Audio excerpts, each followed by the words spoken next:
So, folks, Donald Trump is rapidly unraveling, and I think that's pretty apparent to everyone, especially on the issue of Jeffrey Epstein, right?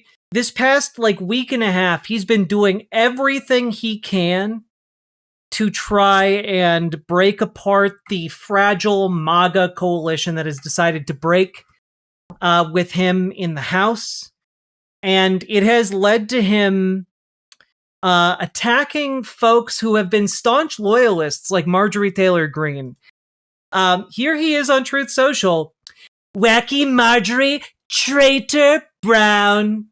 Remember, green turns to brown when there's rot involved.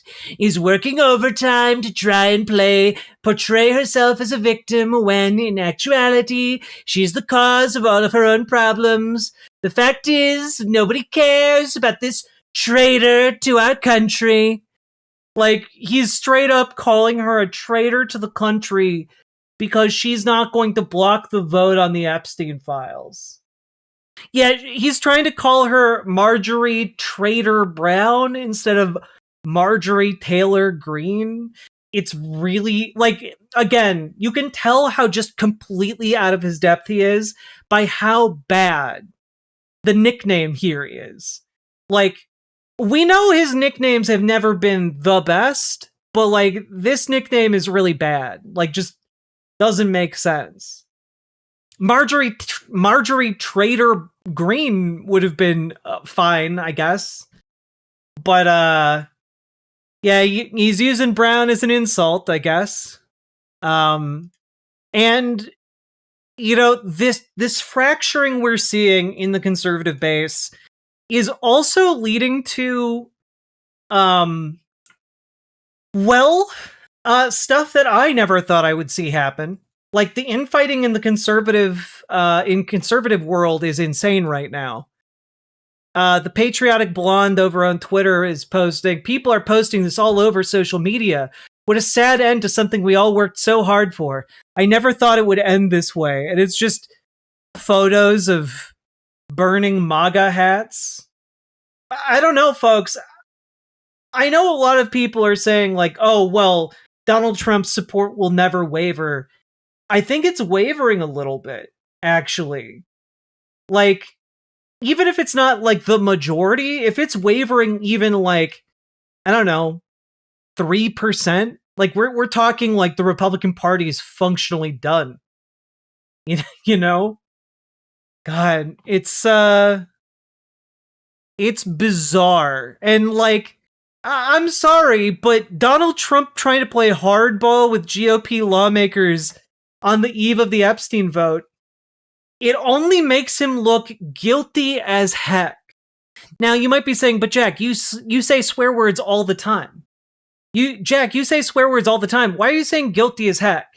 Well, that's because if Donald Trump were guilty, he'd be acting guilty as fuck, which is how he acts in this specific clip from earlier today. Yeah, Jennifer, go ahead. Incriminating in the file, Venezuela, sir. Quiet. On Venezuela, sir, you've had a lot of meetings on Venezuela. Yeah, Jennifer, go ahead. Incriminating in the file, Venezuela, sir. Quiet. Yes, the actions of a very innocent man interrupting a reporter on Air Force One saying, quiet, piggy. Did he say piggy? Yes. He was being asked about the Epstein files, and if there's nothing incriminating in them, why not just release them? And his response was to yell at the journalists asking the question and to call her a pig. Why piggy? Who can say? Now, all I can say here is that if I were to imagine myself in Donald Trump's shoes, as disgusting as this might be, follow me for a minute on this journey, and there was in fact nothing incriminating in the Epstein files, why would I respond like that? Why would anyone respond like that? Well, again, the only reason I can think is that this man is very, very uncomfortable because there's some very, very damning stuff that has not come out yet. Did you, Riverboat Jack, did you know dementia often causes impulsive outbursts? Just something I thought of now for some reason. Yeah, there is that, of course. I also want to point out, apropos of nothing, the Daily Beast, who they've been running like an entire podcast series for like years now of chats with people in Donald Trump's orbit. Here's Donald Trump's niece talking about how he has dementia just like his dad. And it's a whole podcast episode, which you can listen to over on YouTube. I'll link this in YouTube in all the chats here. But like Donald Trump Sr., not Donald Trump Sr., Fred Trump had dementia. No, wait. Yes, Fred Trump. Dementia isn't inheritable, is it? It can be, yeah. It's one of those things that can, like, your predilection for dementia can be passed down. So it's not that, like, you're definitely going to have dementia, but it is one of those things that can be passed along. Like, the tendencies for it can be passed along. I mean, we all know that Trump was likely around Epstein in 2017. I'm pretty sure it goes way deeper than that. Epstein knew inner workings of the White House in 2017. Well, yeah, of course socialism is not a crime. Like, no, we have known the entire time. Jeffrey Epstein and Donald Trump were best friends for decades. What is admitted on the record is that they were best friends for over a decade. He doesn't know what's in the files because he can't read, but he also can't just tell someone to read it to him. Epsteinger's box. God. Moth, thank you for the $5 super chat. But what we do know here, dementia is not passed along. You can be more... Guys, why? Like, yeah, the same way, like, heart disease isn't passed along. Like, you don't just get heart disease because your parents got heart disease. You don't just get diabetes because your parents had diabetes. But, like, the factors that made it easier for your parents to develop heart disease or diabetes get passed along. Like, obviously, it's not, like, hard-coded into stone that Donald Trump is gonna get dementia. But I think we can all see he has dementia right now. Like, his own family member here is saying that he has it. We know that his dad had Alzheimer's for I'm going to quote Mary Trump here, for a very, very long time. So, all that to say, like, what is going on here is Donald Trump is in mental decline. He's being attacked on basically the most serious and vulnerable issue he has, which is his entire base, their entire existence is dedicated towards catching pedophiles. And, like, he could be on the verge of getting outed as pedophile in chief in the absence of Jeffrey Epstein, right? So a lot of things going on here, but also he's not helping himself. Here's David Schoen. If Jeffrey Epstein had any dirt on Donald Trump, he would have had great leverage in the criminal case against him at the time he died. The fact that he unequivocally said he had none ought to shut down the false claims otherwise, but facts are no obstacle to political attacks. It's a Democrat hoax for purposes of deflection, just like Russia scam. They had the sleazy relationships with Epstein and should be prosecuted. But, like, dude, why are you... Donald Trump's faculties are so rotted that he doesn't realize that posting something like this makes it seem like he had all the motive in the world to silence Jeffrey Epstein. Like, oh yeah, guys, look, if Jeffrey Epstein knew anything about Donald Trump going to the pedophile island or whatever, he would have had enormous amount of leverage over Donald Trump. But, Jeffrey said publicly that he didn't have anything. So, obviously he had nothing. No, that's actually just a whole lot of reason for Donald Trump to have Epstein killed. Now, I'm not saying Donald Trump definitely had Jeffrey Epstein killed. I am saying that is a pretty damningly good motivation for getting Jeffrey Epstein gone. He wouldn't have mysteriously died in prison if he had something against the most powerful person in the world. Exactly. Yeah, no way he would just mysteriously die like that if he had leverage that was secret. Fred Trump got so bad that his underlings made a whole fantasy office for him to be senile in while the mentally competent people did the actual work. You know what? Far be it from me to say anything good about one of the worst sitcoms I've ever seen in my life. But it's time. As a journo, I got yelled at by a mere city official. Let's spare a thought for that brave reporter hammering the most law-breaking, vindictive president ever. Glad she was there with other reporters. Right? And also, it's not like she had the most damning questions of all time. It's a pretty big softball question. You don't have to respond with hostility like he did, but he's just so mentally gone. It's the only thing he can do.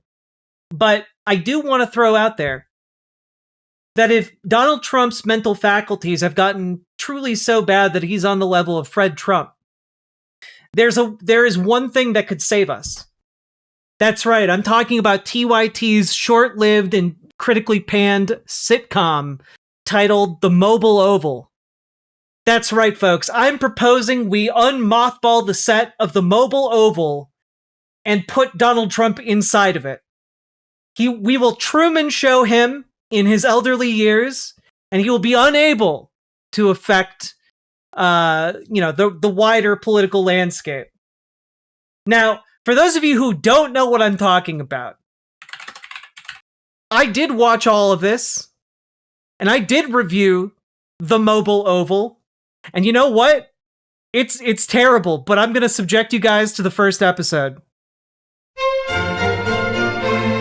Welcome to the Oval Office. Well, welcome to the Oval Office at the Museum of Presidential History. That's right. It's presented in 3D. Look at that. We can trap him in a fully 3D office. You're gonna be all set for our grand opening, Carrie? Absolutely, sir. I invested a lot of money in this museum. Actually, we're a little short on You were funds, first so in your class at Georgetown. You'll make it work. Sorry. Hope that wasn't expensive. It's your money. What was that? we can get that fixed. Blake, can you take care of that? This with giving Trump the president show. Yeah, true. True, Sake Tanuki.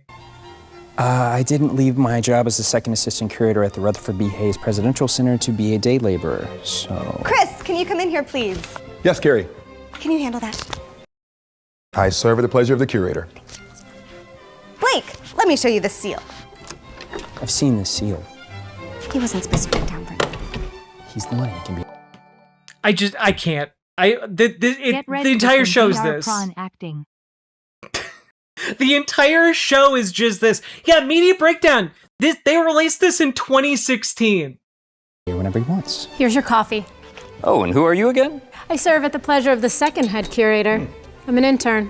Oh. And not just because we're doing the Clinton White House. Blake just means that she's here to do an actual job. So did Monica. Weren't Clinton's couches red? Very astute of you, sir. And they had white stripes. Sir, I can assure you that I had absolutely nothing to do with the couches. That was... And why is there no ceiling?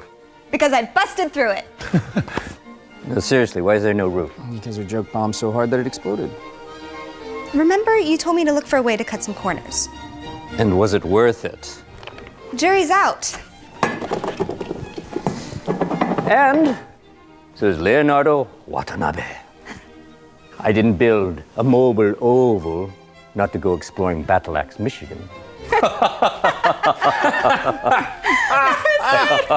Oh, Kelsey. Whose side are you on? The museums. Well, we're supposed to be working together. Believe it or not, it's only been a minute and a half, minute and 45. This episode is 3 minutes and 12 seconds long. And you know what? it still feels like an eternity. My job is to work under you. Oh, well, check your ego and your privilege, bro, and get on board. My ego and my privilege? Yeah. Wow. You know, technically there's never been a more ego-filled or privileged white guy than Bill Clinton, who was impeached for stains that were found Every right over president gets impeached. It comes with the territory, like going to Cabo and getting HPV. Actually, it's only happened one and a half. You know what? It doesn't even matter because everyone knows that the Clinton White House couches were red and I white was striped. underfunded. Then raise taxes. Isn't that what you people do? It's a good one. At 3, I'm murdering a baby, and then at 5, I'm taking people's guns away. But yeah, let's see if Chris can squeeze in some tax raising. Look, the place just looks shoddy. This drives me crazy. I had to cut some corners. At what expense? You. What? I wanted to build a team of rivals, so I diverted some funds into hiring you. Oh. Now, are you gonna apologize about the couch comments, or? I can't. I stand by him. You know, in retrospect, maybe we should have been a bit more skeptical of TYT's direction by trying to make a star-crossed lovers sitcom thing work between a shitty conservative and a Hillary Clinton liberal in the year 2016. You know, maybe we should have been more skeptical of TYT in retrospect. Mm-mm. No one will notice. Yes, they will. Prove it.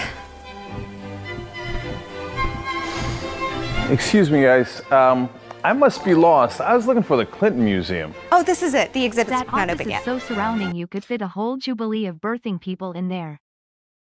It's true. And Cenk.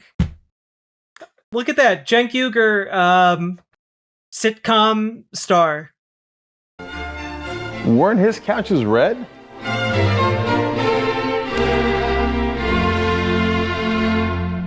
And then everyone clapped.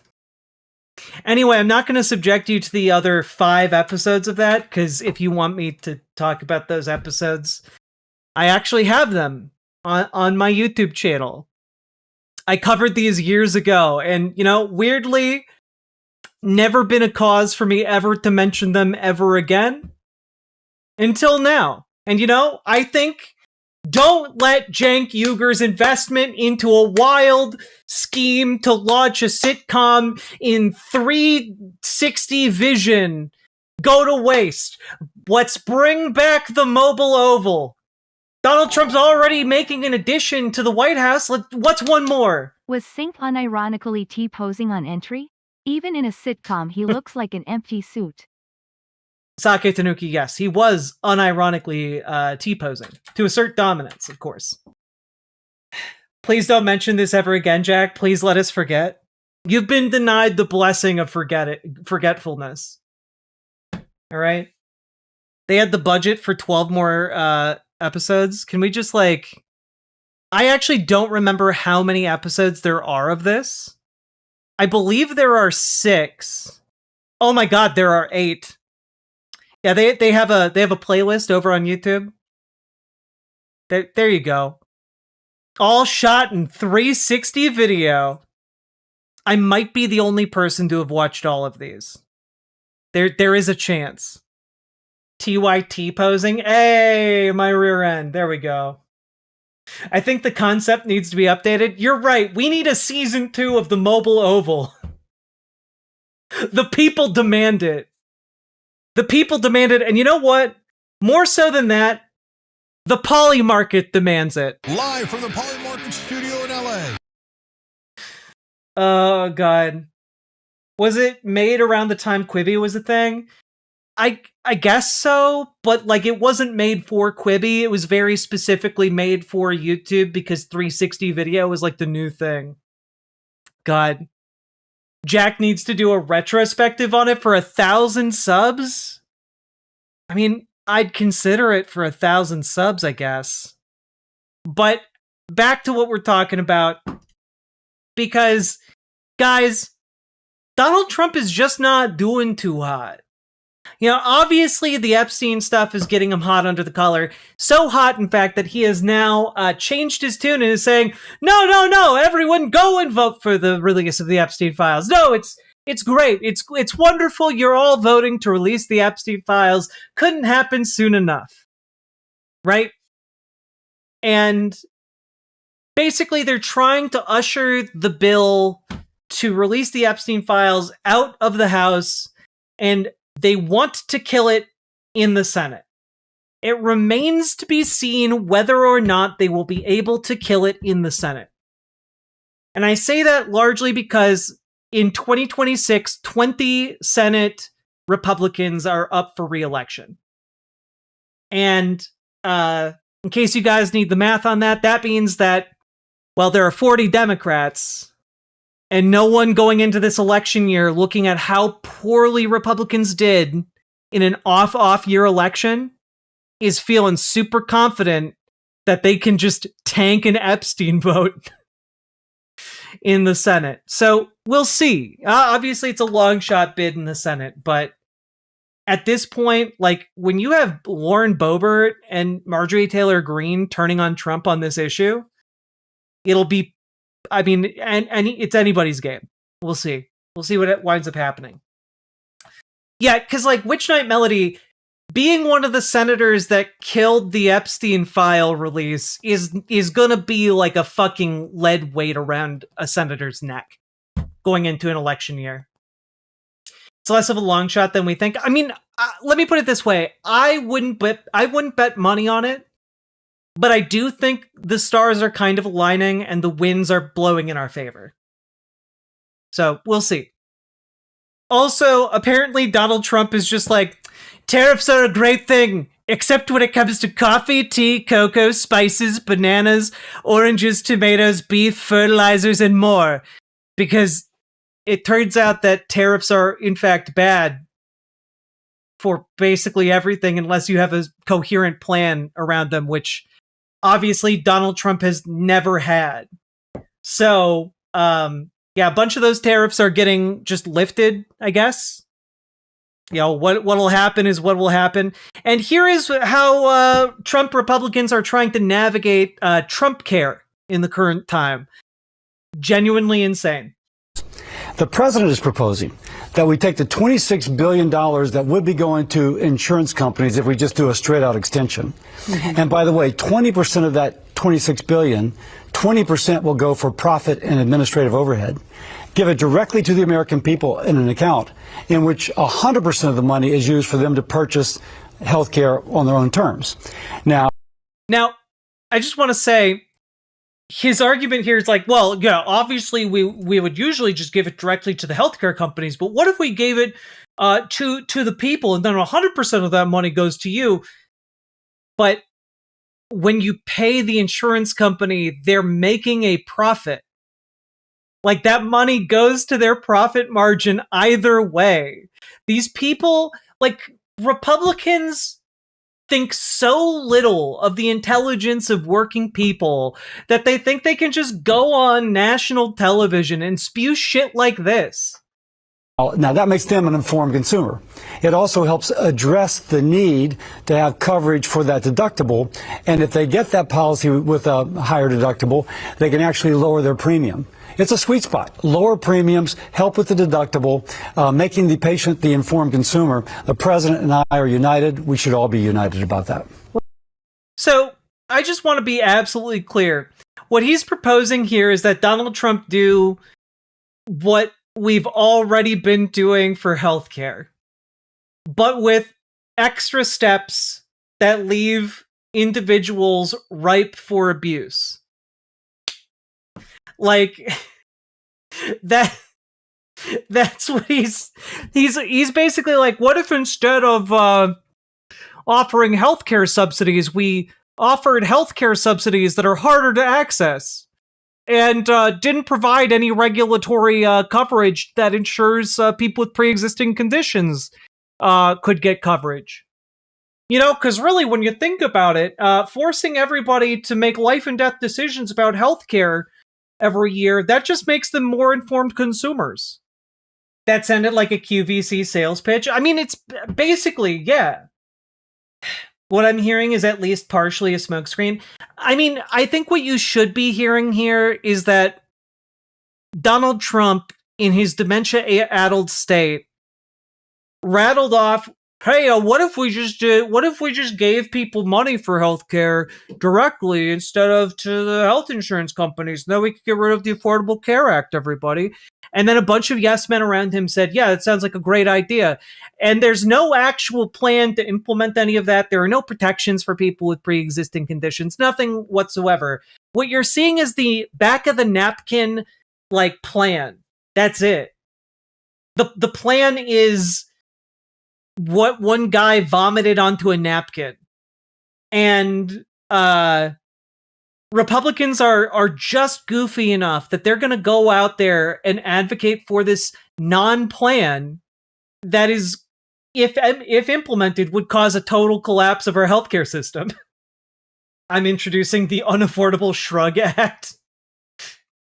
I see this as an attempt to buy votes for taking credit for free handout money.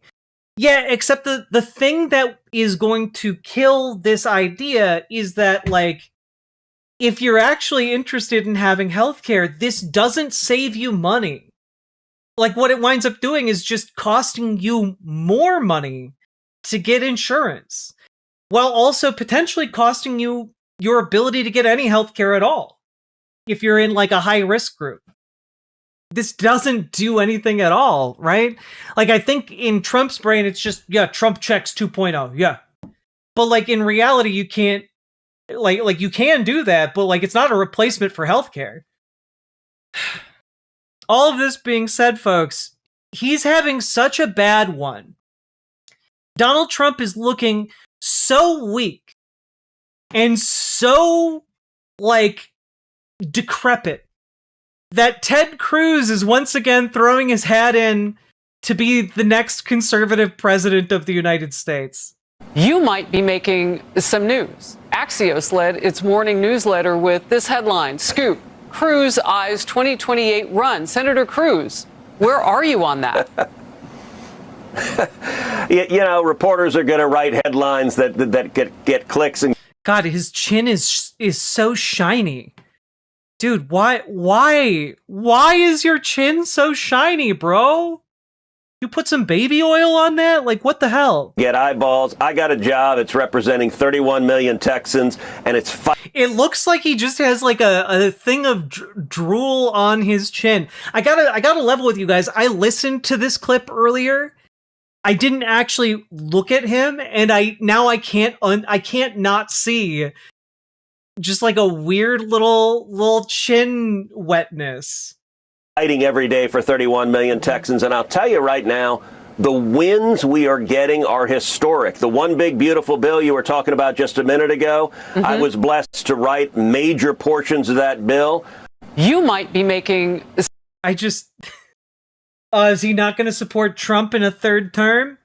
Look, let me put it this way. Axios reporters don't float the idea of Ted Cruz running in 2028 unless Ted Cruz wants to plant the story that he's running in 2028. And look, this is just the plans of the Zodiac Killer coming to full fruition, right? Because what's bigger than getting away with a handful of murders back in the day? Becoming president of the United States and getting away with exponentially more murders, right? So, like, Ted Cruz here, the killer himself, is gunning for the highest office in the land, the highest perch, as it were, in the land, so that he can have a good vantage point on each and every one of us.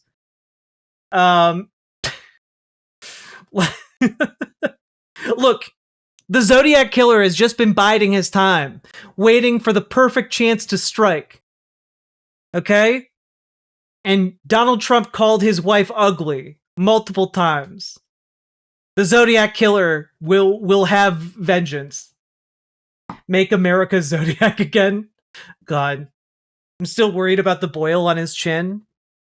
Ted Cruz? The Canadian financier?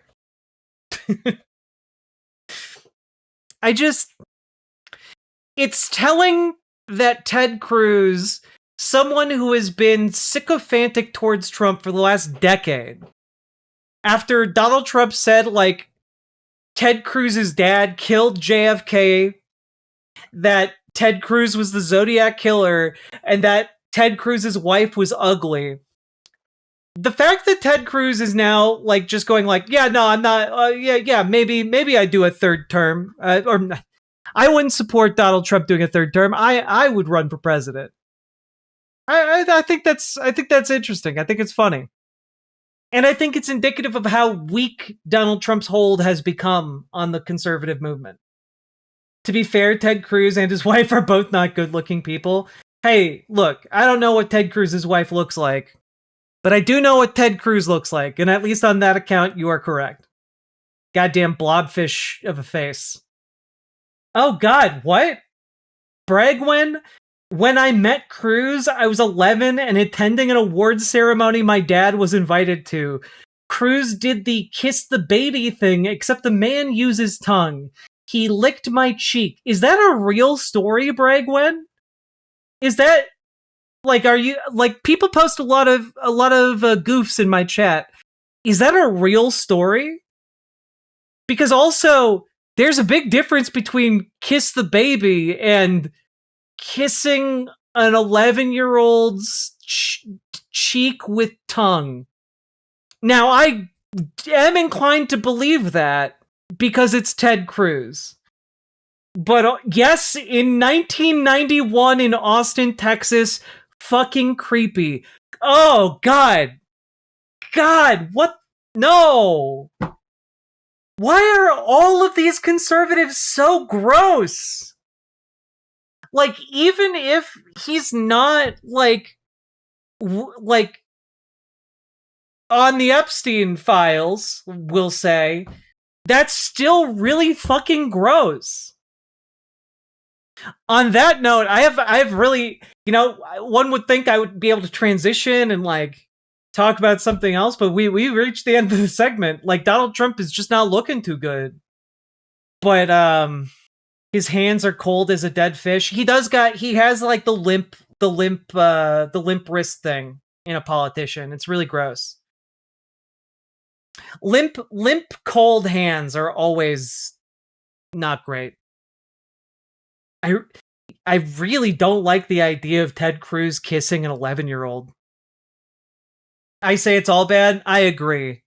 On that note, if you got anything out of this segment beyond just horror and disgust, please like, comment, and subscribe, and consider dropping those subs, donos, memberships, and super chats, because you guys ultimately are the folks who make this stream possible. And I, for one, am very appreciative. For sure. So please consider supporting the stream, and also join your local Dems and your local DSA. If you need help, join our Discord, reach out to GamerG for the DSA, or reach out to Dragonfly for the local Dems. Let's get us all more involved. That's the goal. More involved, build that power, and end this conservative stranglehold on the United States of America. With that said, let's move on. Riverboat deck is coming to town. All the viewers gather round. Twitch and YouTube is where she streams. All that content is bursting the scenes. Politics, gaming, and plenty more. Her sense of fashion you'll adore. So grab your stuff and hop aboard. We're going straight to Jack's Discord. Riverboat Jack.